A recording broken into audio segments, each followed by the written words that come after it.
Hey guys, I am back with my next book review, and this time I picked the book The Psychology of Money by Morgan Housel.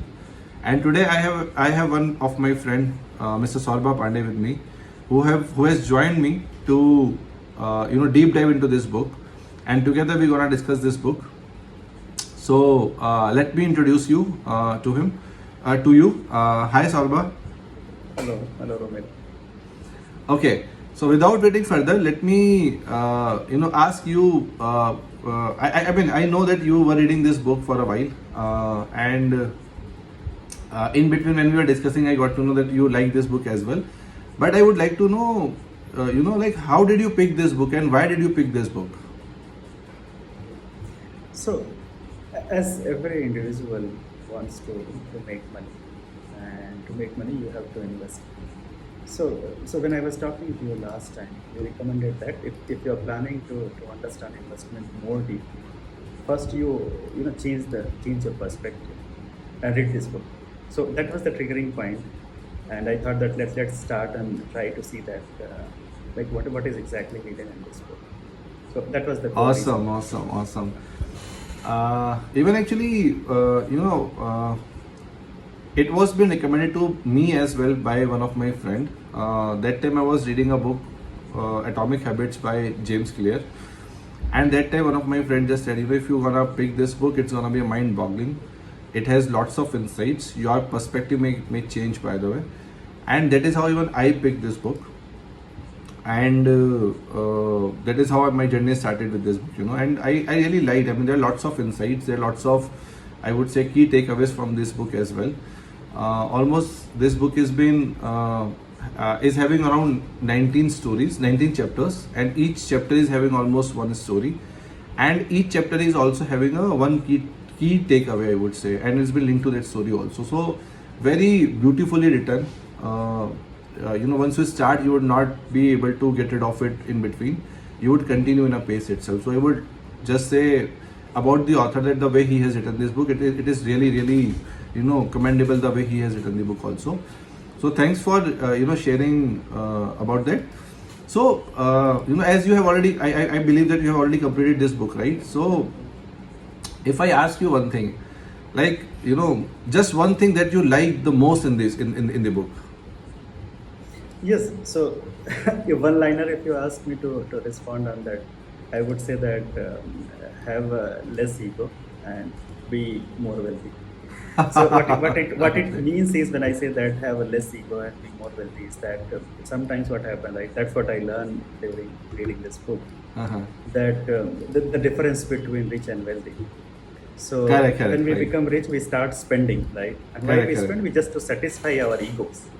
That I should have a good watch, branded watch. I should have a good car, which is the luxury car, I would say. So the less ego I will have, I'll save money, and in another way, I'll be wealthy. So that's one of the key takeaway which I had from this book. Okay, nice. I think, I have the similar view about what you had, by the way. In addition to it, I mean, what I like the most in the book is the pace with which this book is been written by the author.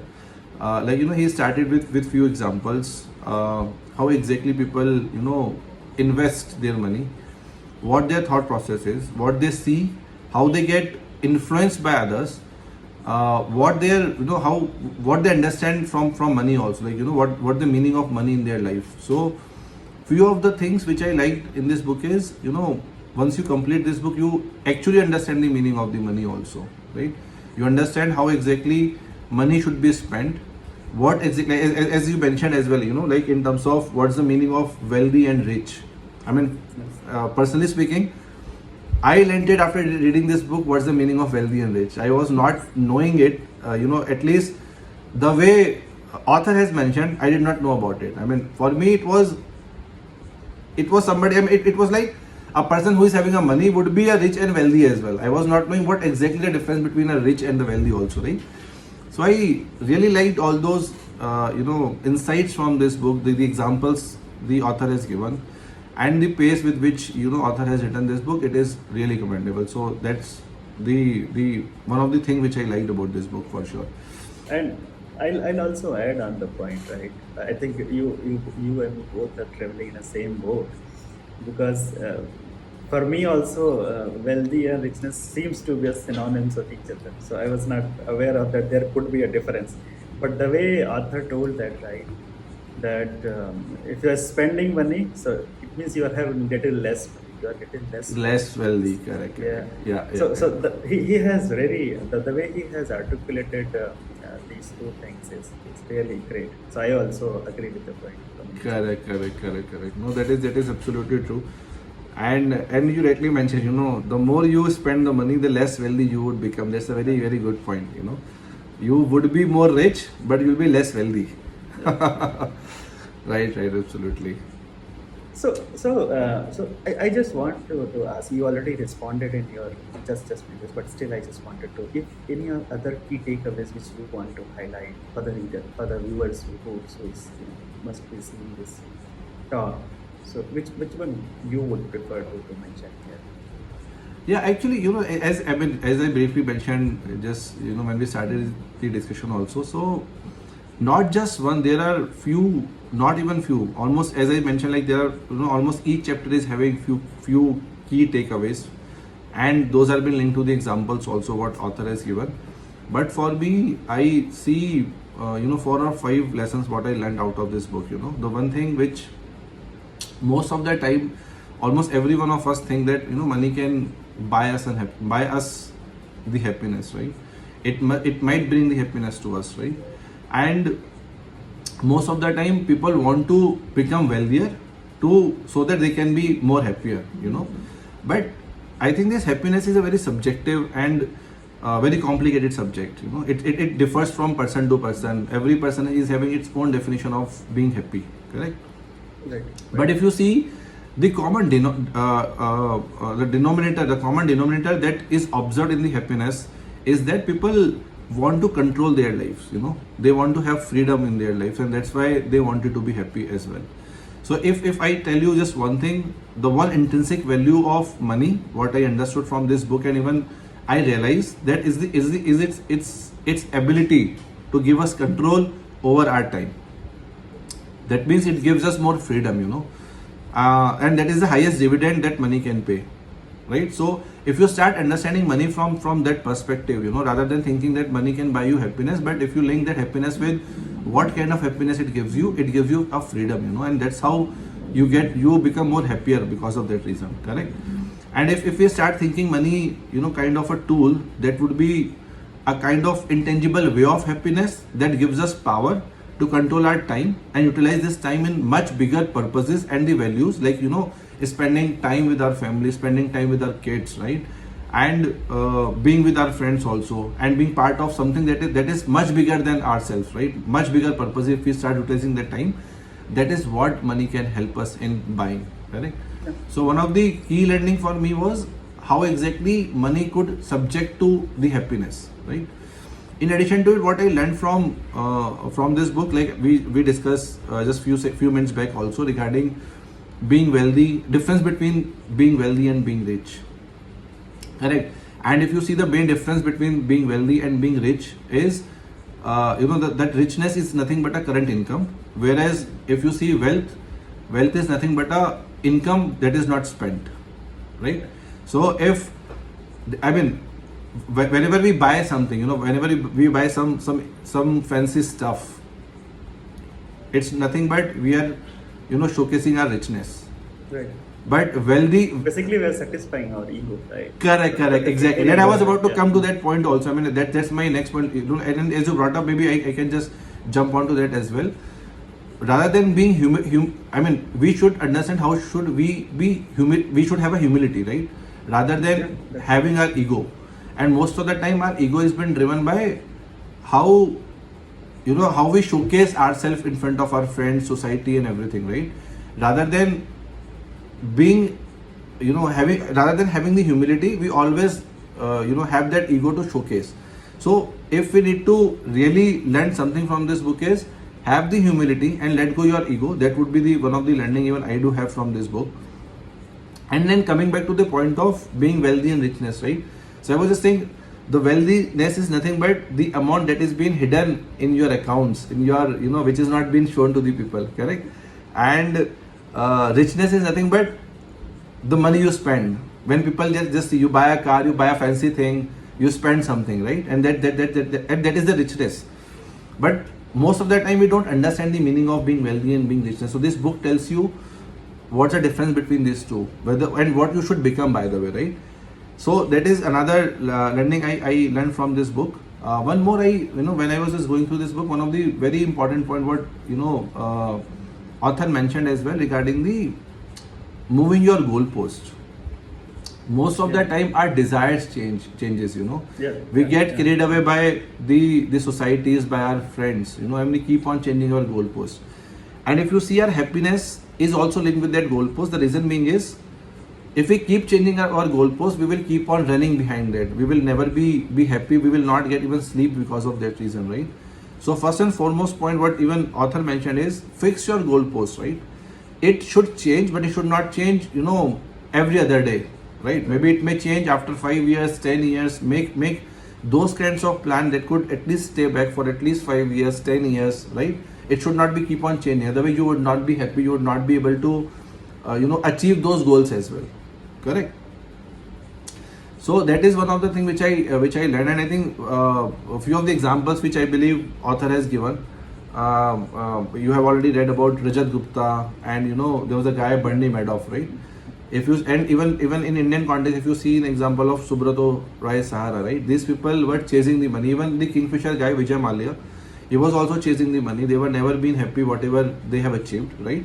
So one should have satisfaction. One should have defined their goalposts. If you have achieved those goalposts, celebrate that success. Have some level of satisfaction that you have achieved something. Correct.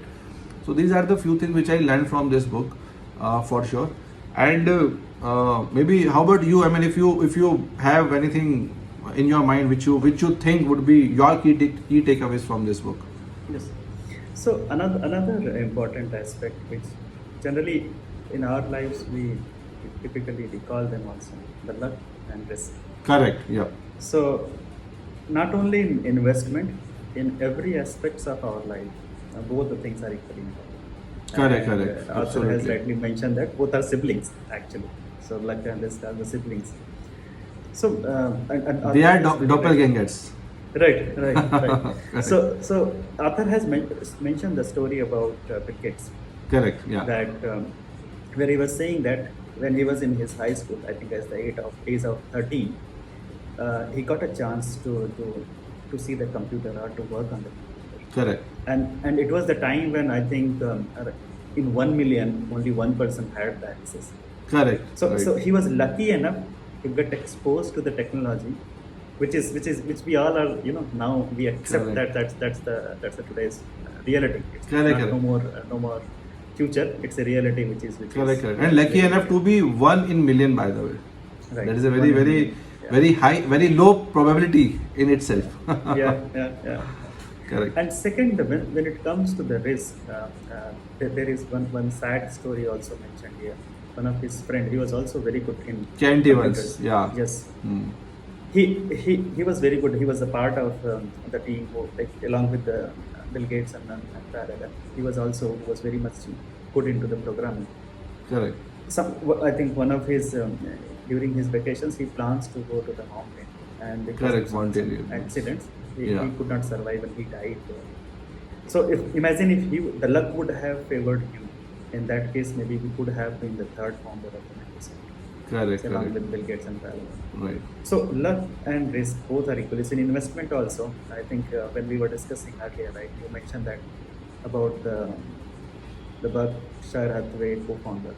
Warren Buffett. Right. Yeah. Where you mentioned that it's not all stocks of Warren Buffett is giving him a profit.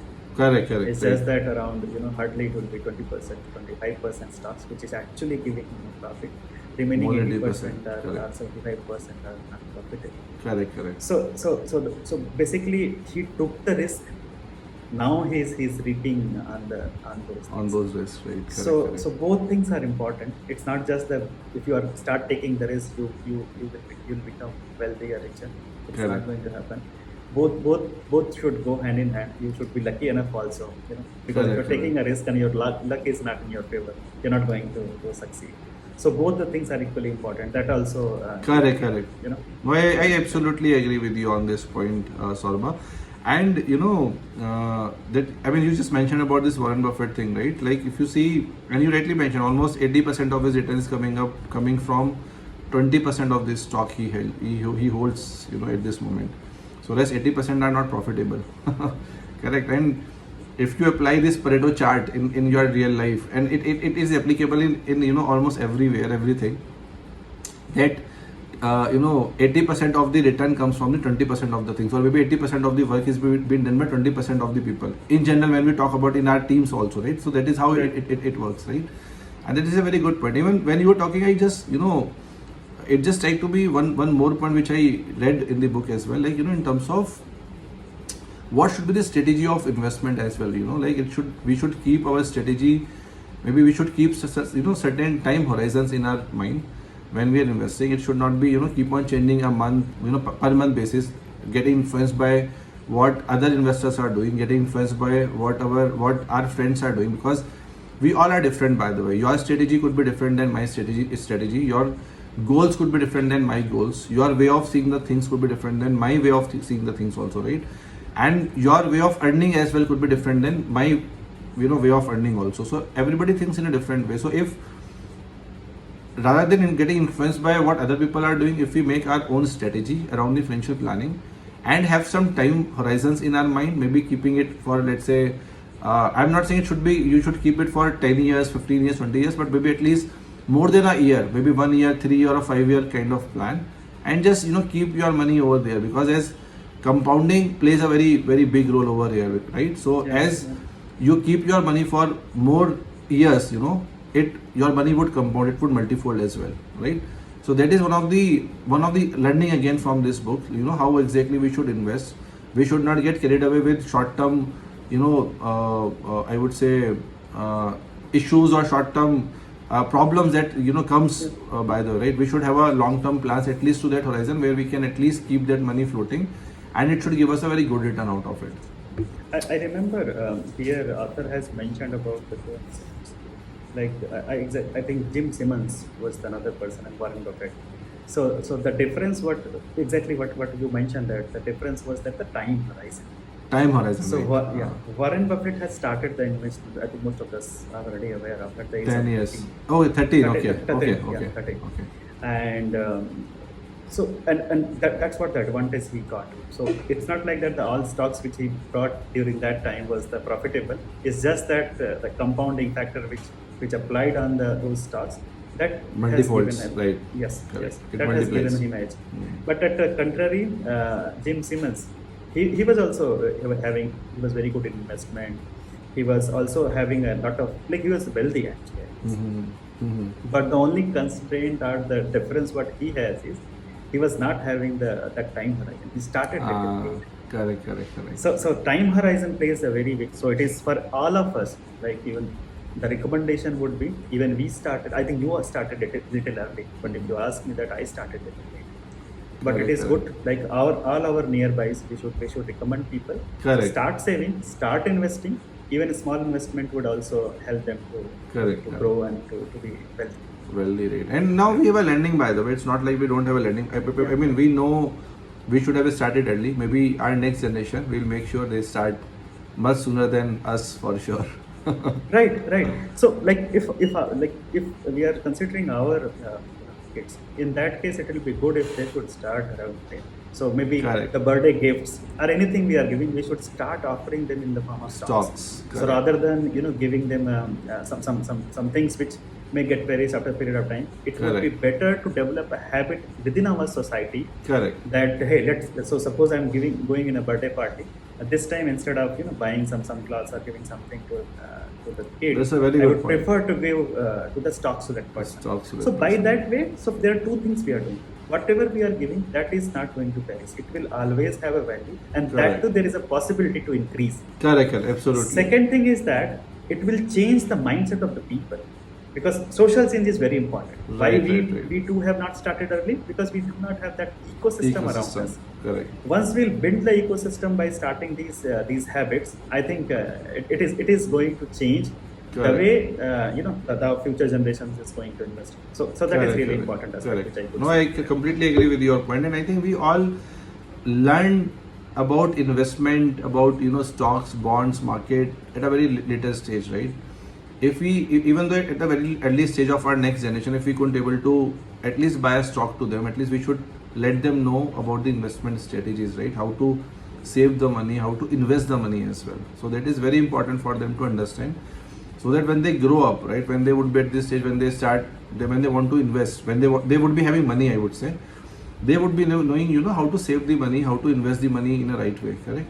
So at least these kind of things, if we start telling them at a very early stage, maybe we don't know, they could be a next Warren Buffett also. And we have to lead by the example. So that's why the initiative which maybe we too can start from the next Correct. next any of the Correct. celebrations which we are going to have. So let's start. Correct, absolutely. If you want to give something, so really which you think that we want to give something, it's better. Buy a few give in the stocks. form of stocks. Yeah, stocks. And just transfer it. Buy a I few think stocks for them. there could be some technology transformations also. I'm not sure if right now we have any option that if I have any of the the applications where there is an option to transfer the stock in your name. But if we'll start developing this culture, I think some of the technology will also bring those features. Correct, so correct, so that correct. could Yeah. be another option. So maybe I am Okay. having some stock of maybe Tata Motors, and someone is having but I thought that, hey, rather than just giving him some shirts or t-shirts, better let's give him a 3 stocks or 10 stocks of Tata Motors. Correct, correct, So correct. so the transfer provision should be also there in those apps. So I think if it is Yeah. not there, gradually I once like we this start- idea, by the way. We need Yeah, to think yeah. think more around it seems. Yeah. So gradually Very good this point. this option I think is will evolve, and we can see the social change. Correct. No, that's a very good point. Maybe we have to take out some time and brainstorm a little bit around that. Like, it's a kind of joy of gifting maybe the stocks, why not? Right. Okay, so let's move further, and let's discuss this book a little bit more. So if I do have another question for you to ask. As you started reading this book, what changed in terms of your financial planning after reading this book? Yeah. So even if you ask that, right? 3 years back I started saving. So you might be surprised by knowing that before that I typically don't do any kind of saving. Only some of the fixed deposit I had. Mm-hmm. But 2 or 3 years back I started saving. But that too, I think I was doing saving. It was a kind of formality which I was doing. Like some percentage, hardly 5%, 10% of the money which I have, I was saving. So, I was saying, but when after reading this book, one perspective it has given me that. First, think from your larger goal. Larger goal means, so maybe because of some reasons you need to take the retirement, right? And that too in a sudden way. Do you have enough money to Correct. retire? Exactly. So Correct. so when I thought from that perspective, then I thought that, hey, whatever I'm saving, right, it's not for that. So Correct. first thing is that instead of just 5%, 10%, I should lift it to minimum 20 to 25%. Whatever Correct. I started saving. Correct. So that was the one of the immediate change which I came, and I increased my SIPs. So earlier I used to just I mentioned, right, I just usually save 5 to 10%. Now I have increased from last month itself. See the benefit of reading this book. yeah. So around 20 to 25%. You are saving more. So I was just thinking you are that maybe- becoming more wealthy. Yes, spending habits also we have to control. So yes, if I'll be Correct, having a correct. little less ego, so definitely I'll be wealthy. Absolutely. And I think, what, I mean, when I started reading this book and after finishing this book, what, one thing that changed in me, it's the perspective. It completely changed my perspective, the way I was seeing the money earlier and the way I started seeing the money now. The way I was spending the money earlier, the way I started spending the money now. The way I was investing the money or saving the money earlier, the way I started investing, saving the money now. So my perspective completely changed. My definition of lots of things change as well. As I said, like being wealthy and being rich. for sure, I mean, after reading this book, I would love to be wealthy rather than being rich. And I think I cut down my unwanted expenditure in almost last 1 to 2 months, for sure. I mean, I must agree to that point, and I must acknowledge it as well. So that is one of the thing which I believe, I learned from this. I mean, one of the change that I see in myself in terms of changing my perspective also. And so far I was just thinking managing money is all about, doing calculation on this spreadsheet. It's all mathematics, or maybe some rules, some laws of physics, correct? But it's not like this. It's not, neither it's mathematics nor it is, physics. It's more about the psychology and the human behavior, correct? This is something, a behavior which, I mean, we have already learned about the human behavior, right? Like how exactly human behaves. This is one of the things that you cannot teach anybody. Even you can't teach even a very smart people how to behave as well, right? So something that is very hard to teach, correct? And this is all about psychology and human behavior, which you can't teach anybody as well. If you see a very first few chapters itself, in which the author mentioned about, gave an example of two people, Ronald Reed and Richard Fuscon, right? If you see, the Reed was just a janitor operator, got widowed at 50 and died at the age of 92. And when he died, there was a headline in the newspaper the very next day that came up. And it was like that Reed has left behind $8 million, and he donated almost 75% of that to the charity, to the libraries and the, I think, hospitals. And rest 2 millions he left for his kids. A janitor guy built up so much of wealth of almost $8 billion. And to the contrary of it, Mr. Richard Fuscon, who was a Harvard graduate and worked as a top executive in Merrill Lynch, got retired in his 50s, right? He was so rich that he was having so much of money that he bought mansion worth $1 million and spent extravagantly as well, But in 2008 financial crisis, he was impacted like anything, and he filed bankruptcy, I think, in the same year. And his mansion that was worth $1 million was being sold in just pennies. So that is the difference, what kind of legacy you want to maintain, you want to create. The time when Ronald Reed was may not be alive, but he was still wealthy, correct? I mean, you can just see $8 million is a very huge amount. And if you see the other guy, Richard Fuscon, who was having so much of money, but he was always rich but not wealthy. He filed bankruptcy. He couldn't able to leave anything for his coming generation as well, right? So this is the few things which completely changed my way of thinking also. What exactly I wanted to do with this money, correct? So yeah. I'll just add on what you said, and especially the lessons lastly which you have. The new generations, right? New generations maybe can include us also. We also have a habit of spending a lot, right? We Correct. know how to save. So in a way, everyone, because we are making money in a really efficient way, but we are not saving it efficiently. Correct. So it is a everyone should be now much little careful on saving, because the IT boom which came into India post that, the salary and spending, the way we are, Our lifestyle changed completely. Lifestyles, Our because- purchasing power yeah. parity increased, and we started spending more because people got more money actually, but they did not Right. learn how to save money at the same Right. time. Correct? right. Yeah. Even if we remember our parents, right, they earn little less. Correct. But they were saving Even more, if- by the way. Right. Even if we compare with the inflation, everything, we have done those calculations, right? Correct. Together. Then also their savings were higher as compared to us, even though we are Correct.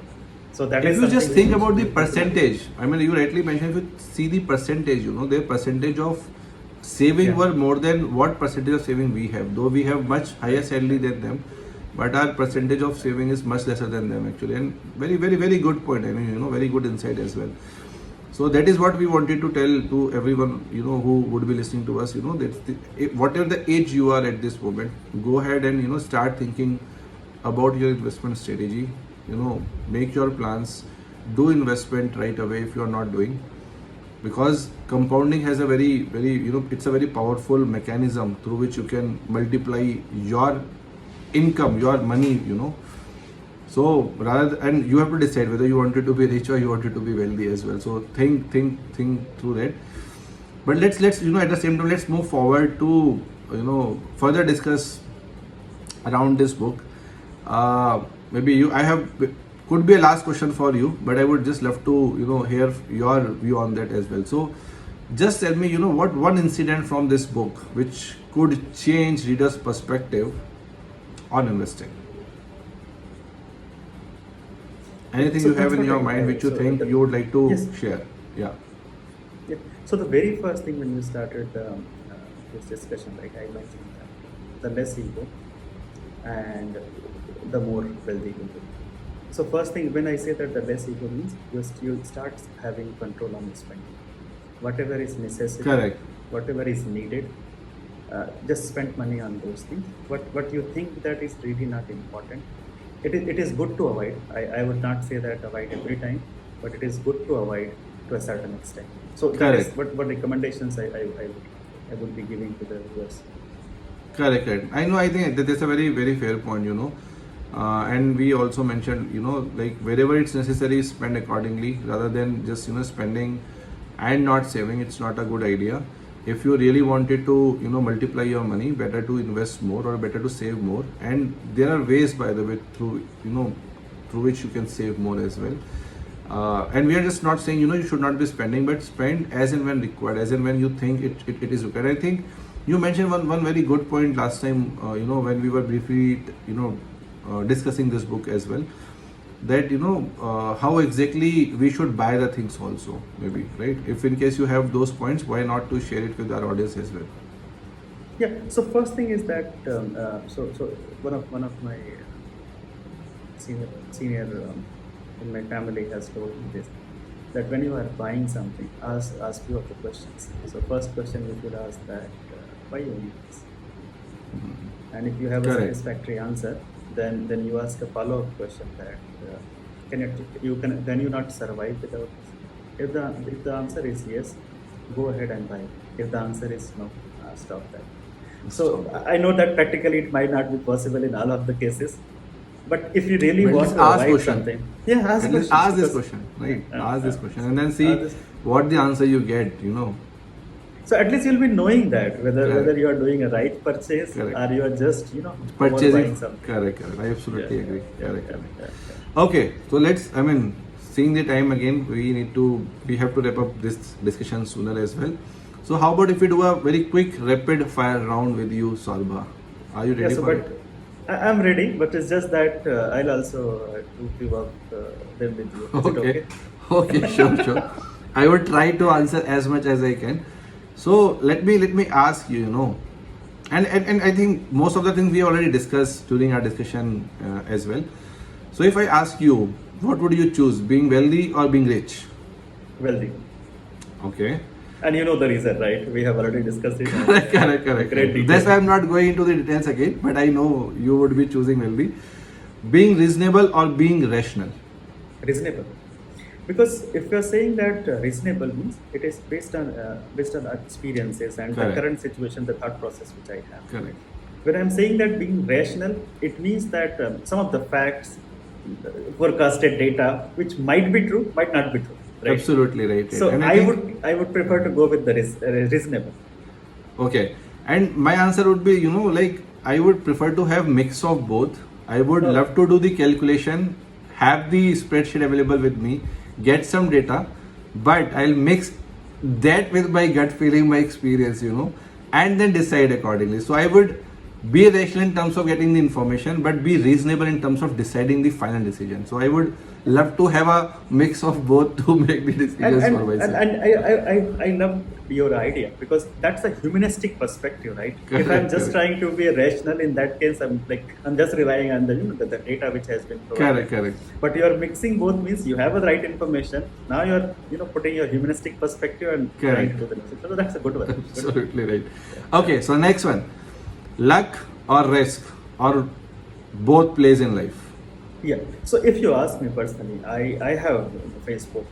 So Okay, in interesting. some of my career days, I took the risk, Mm. and due to luck, I succeed. So risk was something which I took, but with the God grace, I would say, That's why where we say that luck comes into the picture. So Correct, both correct. plays both has a equal importance, and in my personal life also both has affected me. So the Correct, success correct. whichever I have got, I would give credit to the luck as well as the risk. Correct. And it's a mix of both again. And I mean, you can't get rid of one. As we already said, like, luck and risk are doppelgangers. They are the, different sides of the same coin, It's just one side is luck, one side is risk. So it, goes hand in hand as well. Sound interesting? Yeah. So shall I Yeah, go go ahead. with the rapid fires now for you? Why not? Yes. Okay. Okay. So I'll start with the question again, which was the first one, but in a different way. So what do you think is the tough, being wealthy or staying wealthy? Ah, that's a very good point. So I think staying wealthy is the tough thing, and like, I mean, we already seen in terms of getting to certain point is always kind of achievable, but maintaining that or sustaining that point, becomes much more tougher than just reaching to that point, right? Even that is applicable to everywhere in the industry, to ourselves, to individuals, everywhere. If you see, that is very much applicable. Even a companies that reach to certain points, to the pinnacle of their pinnacle of their point, I would say. And but they couldn't able to sustain that pinnacle also, at times after certain years they come down, because of several reasons. And the same applies to us as well. So we can become wealthy, we know, but to sustain that wealthiness for a decade or next 10 to 15, 20 years, that is one of the toughest thing, I believe, would be. And it reminded me the recent case study which we studied, right, about the Kodak. Yeah, exactly, correct. Very good point, by the way, right? Yeah.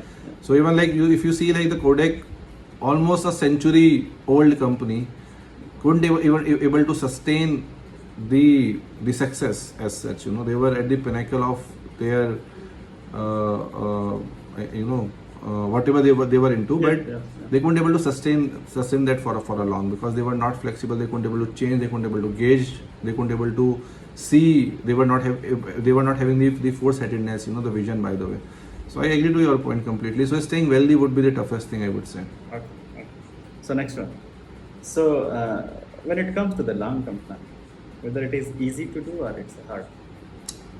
You covered that point in your early, so that's why I thought. Correct. I think this long-term planning, I would say, I mean, I understand from where you are coming. Most of the time, what happens, our desires, our goals keeps on changing at times, but I would say it should not be changing very frequently. We should at least have some sorts of time horizons in our mind. Maybe, as I mentioned earlier, 1 year, 3 year, or 5 years planning, or maybe if anybody is good in terms of setting up the goals, maybe plan it for 10 years also.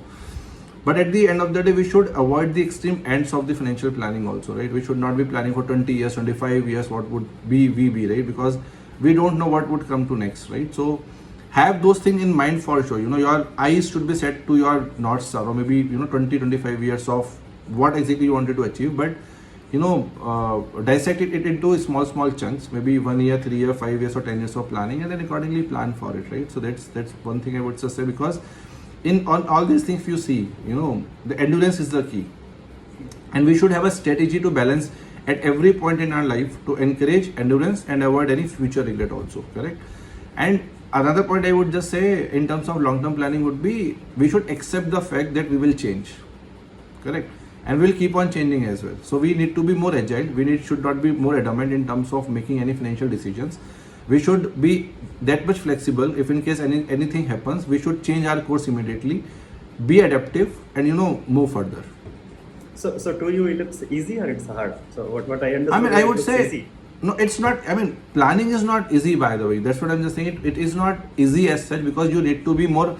I mean, I'm just talking about those people who are not adamant, who are not flexible enough to understand the things also, right? So what my key would be, and it is not easy as well. You need to learn all those things. So in my way, why I was just saying why it is hard, because you need to understand all these nuances what I just mentioned, right? You need to be more flexible in terms of understanding the thing. You need to be accept the fact that we will change. We should avoid ourselves to do the extreme ends of the financial planning, but we do, right? So to reach to that level, it is hard, but once you reach over there, it becomes very easy. Okay. One last question. So typically, I had this habit. So the question which I have, so I'm going to ask that question. Earlier, I had this habit. So first, I'll take your opinion and then tell mine. So shall we seek the financial advice from others? That's a very good point, even because I was taking the advice from lots of people, from my seniors, from my mentors, from the financial advisors as well. But I learned, everybody is sailing in the same boat, and as we discussed around that as well. What works for you may not work for me, and the vice versa as well. So even though for the financial advisor, even though if we are having any financial advisors for our financial planning, maybe we should be having at least that much of information to ask right sets of questions from them.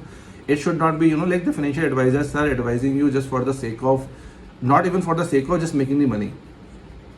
Because most of the time these financial advisors are having tie-ups with lots of other, mutual funds and lots of other funds also, and so they get lots of money out of that.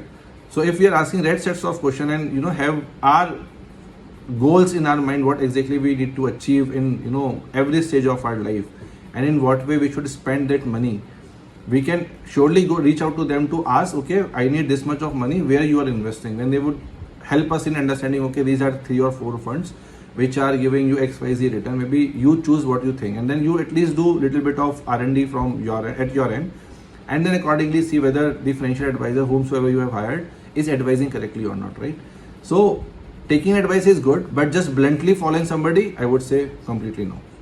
Yeah. So I was, so if you ask me 1 year back, so how I was buying the stocks, right? I'll go to one of my friends and I'll ask that, hey, if stocks are performing good, so he'll say that, hey, you buy this Tata Power, I'll buy it. Even he does not know my aspirations, ambitions, Or what you are long-term, so he buying. does not know. Correct. I'm taking the advice, and even I was following also for the period. But now I have learned that no, first Correct. prioritize your things Correct, and absolutely. have your investments and plan accordingly. Correct. Okay, Absolutely. great. So thanks for the responding rapid fire questions, Romil. So one Thank last you. thing before I wrap up. So why would you recommend this book to your friends, relatives? I mean- Any specific reason which you think that is triggering you or forcing you to think that, hey, I should recommend this book to them? I mean, first of all, I would surely recommend this book to all my viewers as well as my friends and family people. The reason being is one and the foremost I just mentioned about, like, it helps you to understand. It will help you to change your perspective in terms of money. Handling the money and managing the money. Most of the time, when it comes to money, we always think about the mathematical calculation. We open up our spreadsheet, start making the plans, right? And if you see, most of the time, any policy around the finances, even at the global level or at any country level, are not being made in these spreadsheets. It's been made either on the dining table at the time of dinner. It has that emotional quotient into it. And when we make our financial decisions, we always consider our family. Everybody we consider, right? And then only we make the financial planning as well. So always keep in mind, it's more about the psychology. It's not about the mathematical calculation, and it's about the human behavior also. Even a person who might not be earning good, but if he would be having a right psychology about the money as well as the right behavior, he could be saving more than us or more than anybody, by the way, I would say, and could be becoming much wealthier than what we could anticipate. And as Saurabha, you very rightly mentioned, like, if I talk about my parents, even though their income were less, but their saving were much higher than what our saving is, and that's how they were able to multifold their income as well with that mega salary, maybe, or mega income also. So I mean, I would recommend to all those people who actually is interested in being better with the money, go and read this book. And on that note, I mean, I would recommend to whomsoever is watching this video also, if you have not read this book, go and buy this book either from Crossword or order it from Amazon and give it a read, and help us in share your reviews in the comments. We would love to share your perspective around this book as well as about the author also, what you learned, what your key takeaways. And if you want to participate in the discussion with us, why not just drop us a message? We would love to hear from you as well. We would connect with you as well. Until then, If you want to hear more reviews from us, keep following us. You know, we do have our channel on Instagram as well as on YouTube, The Silent Reader. Keep watching us for more reviews around it. Keep, subscribe to our channel.